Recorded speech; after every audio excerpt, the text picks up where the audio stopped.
$1 million could mean a lot to different people. Dr. Evil asked for $1 million from the United Nations. You're going to have to pay me $1 million. But the United Nations simply laughed at him.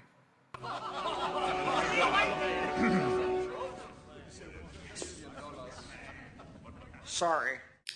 This is mainly because $1 million is not a lot for some people. Through this video, we're going to learn various ways to look at $1 million. We're going to learn how to analyze it, measure it, earn it, win it, and or spend it.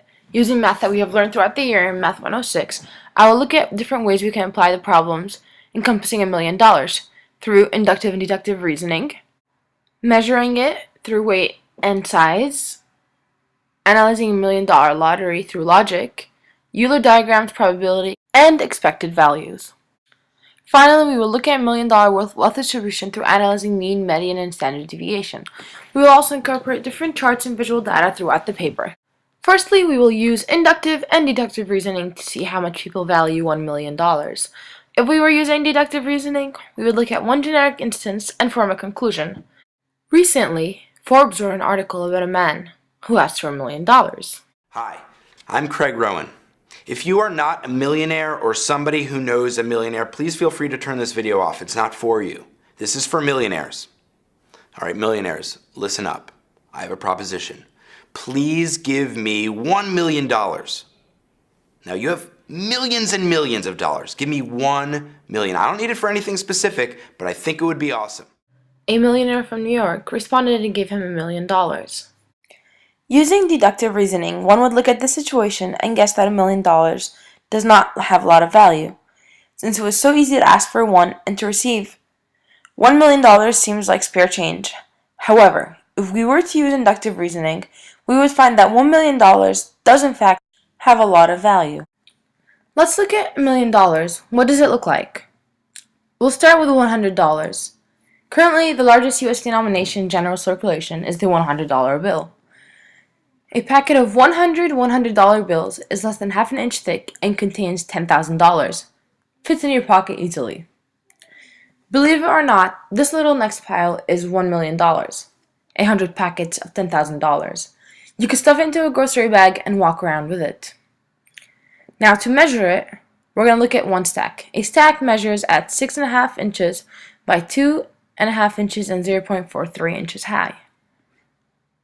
If we increase this by 10 layers high and 10 layers on the ground, we get a pile that is 12 inches wide, 12.5 inches deep, and 4.3 inches high.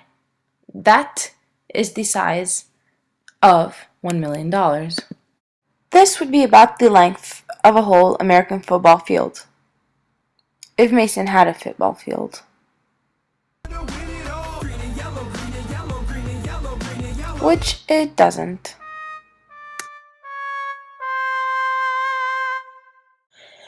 Let's look at the lottery now. If you enter the Virginia New Year lottery of $1 million, there are 3 different prizes. 3 $1 million winners, 6 $25,000 winners, and 300 $500 winners. Here's a Euler diagram. Here are your chances of winning the lottery. $500 winning is 0.6%. Probability of you winning $25,000 is 0.0012%. And the probability of you becoming a millionaire is 0.0006%. The probability of you losing is the highest with 99.382%. In other parts of my paper, I discussed wealth gaps and wealth distribution throughout the United States of America. I analyzed it through standard deviation, mean, median, mode, and range. Came with the conclusion that wealth distribution in the U.S. is simply unfair. Although I will not go over this in details, this is one of the main aspects of my paper. There are a million ways to look at $1 million. What I presented was simply a small portion of it. We have looked at different ways to measure its value. We measured its size, we analyzed the $1 million lottery, and discussed it within the wealth gap. And although some may laugh at $1 million, we have found that a lot more people hold it to a much higher value. This concludes our presentation. And although I may have said $1 million a million times, I hope that you one day stumble upon $1 million.